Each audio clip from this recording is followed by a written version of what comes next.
خصوصیت رو داره که میتونه در Böyük Britaniyanın nüfuzlu Financial Times nəşri İranın ali dini lideri Əli Xameneyə qarşı hazırlandığı iddia edilən sui-qəsd planının pərdarxası məqamlarını açıqlayıb. İddia olunur ki, ali rəhbərin aradan götürülməsi üçün uzun illər davam edən gizli əməliyyat hazırlanıb. 2 ildən çox üzərində işlənilən bu plan həm geniş miqyaslı kəşfiyyat fəaliyyətini, həm də mürəkkəb texnoloji nəzarət sistemlərini əhatə edib. Belə ki, Tehrandakı yol nəzarət kameralarının demək olar ki, hamısı kiber hücum nəticəsində ələ keçirilib. Görüntülər şifrələnərək Təl-Əviv və İsrailin cənubundakı serverlərə ötürülüb. Üstəlik, İsrail və Mərkəzi Kəşfiyyat İdarəsi Xameneyinin konkret olaraq hansı vaxtda harada olacağını dəqiq şəkildə müəyyənləşdirib. Hətta adı açıqlanmayan mənbələr nəşrə bildirib ki, zərbələrdən çox əvvəl onlar Tehranı Qüdsü tanıdıqları kimi tanıyıblar. Bundan əlavə, real vaxt rejimində ötürülən məlumatlar yüzlərlə müxtəlif kəşfiyyat kanalından yalnız biri olub.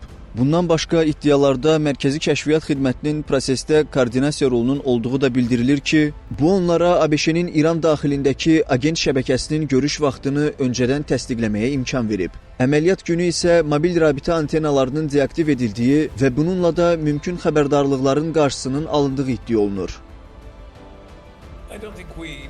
İran kimi qapalı və yüksək nəzarət olunan sistemdə bu miqyaslı əməliyyatın hazırlanması son dərəcə mürəkkəb görünür. Üstəlik, İranın daxili təhlükəsizlik strukturları və Sepah belə sızmanı erkən mərhələdə aşkar edə bilərdi. Digər tərəfdən, bəzi kəşfiyyat mütəxəssislərinin fikrincə, texnoloji baxımdan şəhər müşahidə sistemlərinə kiber müdaxilə nəzəri olaraq mümkün olub. İranın ali rəhbərinin təhlükəsizliyi ciddi qorunurdu. Buna görə də belə ssenari suallar doğurur.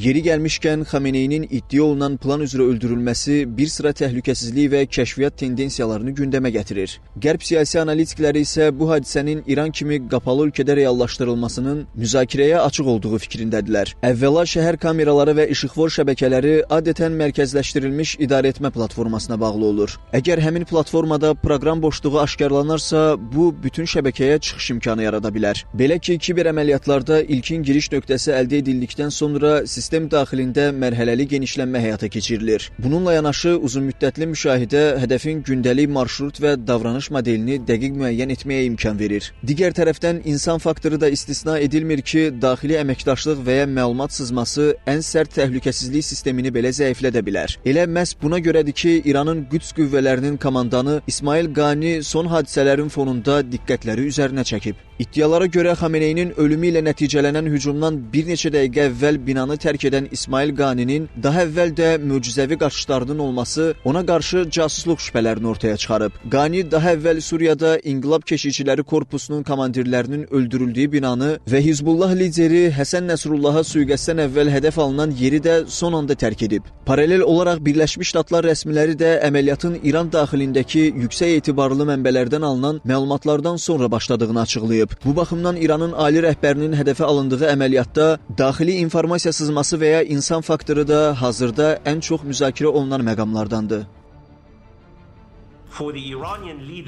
İllərlə davam edən müşahidə və kəşfiyyat əməliyyatları hədəfin hərəkətlərini detallı şəkildə öyrənməyə imkan verir. Yalnız texnoloji üstünlük kifayət deyil, həm də dəqiq strateji koordinasiya vacibdir. Eyni zamanda daxili informasiya sızmaları və insan faktoru belə əməliyyatlarda kritik rol oynaya bilər. Uzun müddətli izləmə və sistemli təhlil hədəfə dair hər bir boşluğu aşkar etmək üçün nəzəri əsası yaradır. Bu isə onu göstərir ki, həm texniki imkanlar, həm də planlaşdırılmış koordinasiya birgə işlədikdə belə iddialar praktik olaraq mümkün görünə bilər. Analitiklər bildirirlər ki, belə əməliyyatlarda yalnız texnoloji üstünlük kifayət deyil, eyni zamanda planlaşdırılmış koordinasiya və strateji idarəetmə də vacib rol oynayır. Bundan əlavə, daxili sızmalar və insan faktoru əməliyyatın uğuruna təsir edə biləcək kritik elementlərdən biridir. Beləliklə, həm texniki imkanlar, həm də uzunmüddətli planlama birgə tətbiq olunduqda bu cür əməliyyatların uğurla nəticələnməsi baş verir.